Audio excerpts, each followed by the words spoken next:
Lah kok saya belum dapat apa yang saya mintakan? Terkadang Allah mengijabahi sesuai dengan permintaanmu, terkadang Allah mengijabahi dengan yang lebih baik daripada permintaanmu. Wasiat Nabi yang terakhir, wasalli bil laili wan nas niyam, dan sholatlah malam di saat manusia sedang terlelap tidur. Bangun malam. Orang soleh itu semuanya bangun malam. Al-Imam Abdullah bin Alwi al-Haddad di dalam kitabnya mengatakan Allah itu kalau ngangkat walinya, diangkatnya di waktu malam. Maka orang yang jarang bangun malam, susah dia jauh daripada kewalian. Karena setiap para wali Allah diangkat menjadi wali di saat mereka qiyamul lail di waktu malam.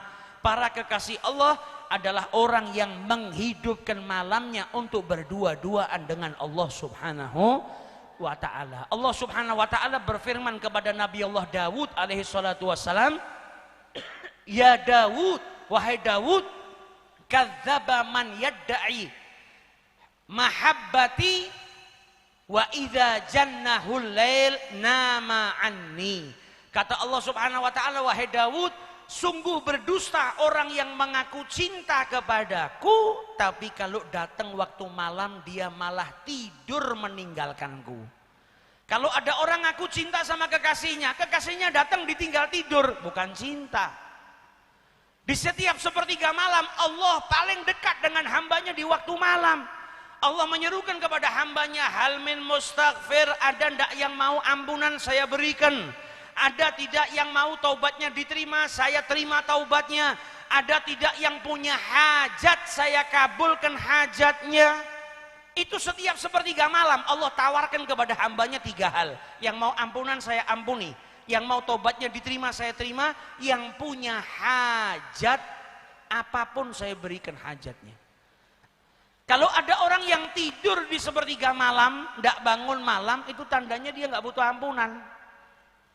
Tidak butuh taubatnya diterima. Punya hajat Allah nawarkan, dikabulkan hajatnya, tapi dia tidur. Maka jangan sampai, kalau nggak bisa tiap malam, seminggu sekali minimal ada bangun malam. Nggak bisa seminggu sekali, sebulan sekali itu sudah kebangetan. Loh saya nggak bisa bangun malam, qiyamul lail saya nggak bisa. Bukan nggak bisa, tidak mau. Kalau bisa semua orang bisa. Saya susah kalau bangun malam, buktinya kalau ada sepak bola jam 2 bangun kok. Pernah nggak pasang alarm untuk tahajud? Nggak pernah, tapi pasang alarm untuk pertandingan sepak bola sering. Coba besok pagi ada pergi keluar kota, penerbangan jam 5 subuh, jam 3 sudah bangun siap-siap. Tapi kalau urusan sama Allah, kita jadikan nomor sekian, ini yang tidak benar. Karena setiap malam kita ditawarkan oleh Allah ampunan dan hajat. Misal nanti sebelum pengajian ditutup, Habib Bidin ngumumkan, siapapun yang butuh sesuatu silahkan nanti malam datang ke rumah saya jam 2 malam. Apa yang diminta saya kasih. Yang mau mobil saya kasih mobil, yang jomblo mau kawin tak kawin ke, yang mau apa saja saya kasih. Kira-kira jam 2 malam nanti jenengan tidur apa ke rumahnya Habib Bidin? Kita sama manusia saja yakin dijanjikan datang, tapi Allah di setiap sepertiga malam menjanjikan hal min talibin hajah, ada tidak yang punya hajat aqdhiha, maka aku akan ijabahi hajatnya. Kita nggak bangun, padahal yang berbicara adalah yang menciptakan kita, yang memiliki jagat raya. Maka paling tidak kita bangun malam. Bangun malam itu ada dua. Ada yang namanya tahajud, itu yang paling afdol. Tahajud syaratnya harus tidur terlebih dahulu.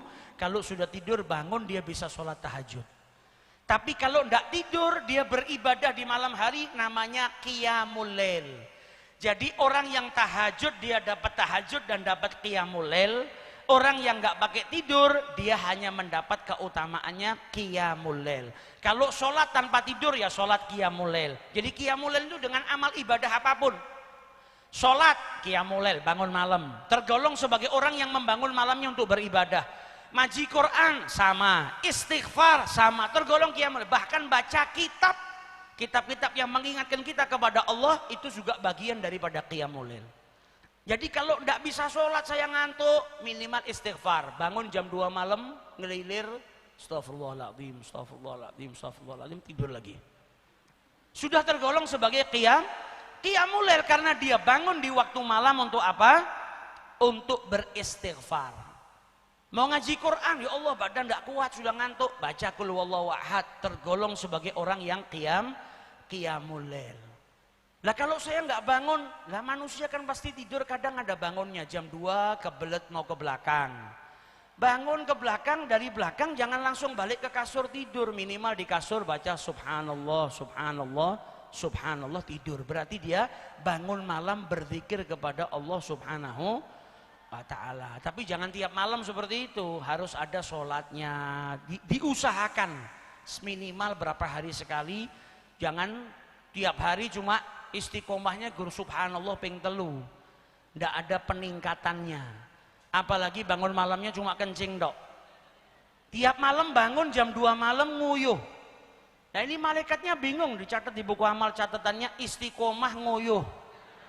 Orang di mana-mana sudah istiqomah qiyamul lail, ini istiqomahnya cuma buang hajat. Maka gunakan waktu malam untuk berdua-duaan dengan Allah subhanahu wa ta'ala. Minta kepada Allah hajat kita, karena Allah memerintahkan ud'uni astajibu lakum, mintalah kepadaku niscaya aku akan ijabahi. Tidak ada doa yang tidak diijabahi oleh Allah.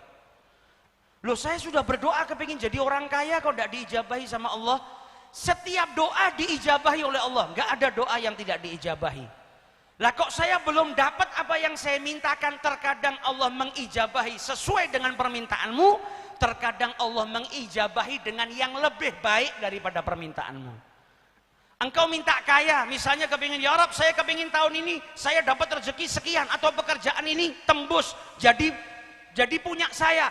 Allah tahu mana yang baik untuk dirimu, dan engkau belum tentu tahu mana yang baik untuk dirimu. Jadi terkadang kita minta sesuatu, Allah nggak mengijabahi seperti yang kita minta, tapi dikasih dengan yang lebih baik daripada itu. Kamu kalau saya kasih ini, nanti kalau kamu jadi kaya, kamu malah keluar dari ajaran Islam. Atau bisa jadi kalau kamu kaya, saking senengnya sugih, nggak mau makan di rumah, makan di luar terus, kolesterol naik, gula naik, stroke.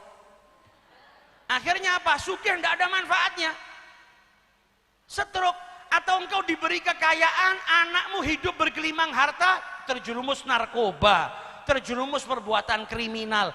Jadi Allah tahu engkau tidak diberikan kekayaan, tapi sama Allah diberikan kesehatan yang lebih mahal dari kekayaan.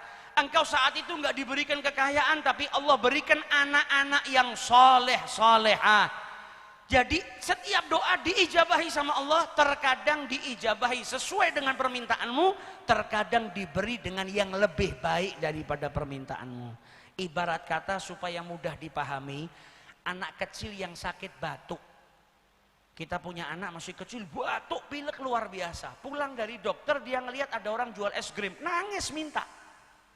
Orang tuanya nggak ngasih es krim, tapi belikan roti. Bukan tidak dikasih, tetap dikasih, tapi bukan dengan es krim. Ini kalau kau makan kau tambah sakit. Nah anak nggak paham. Kita terkadang seperti itu, kita minta sama Allah, nggak dijabahi-jabahi, kita ngambek. Nggak rugi Allah kalau kita ngambek, kita yang malah rugi. Jadi terkadang Allah tidak memberikan sesuai dengan yang kita minta, tapi kita tetap diberi dan bahkan lebih baik daripada apa yang kita minta. Semoga doa-doa kita malam hari ini diijabahi oleh Allah dengan ijabah al-ajilah yang cepat insya Allah.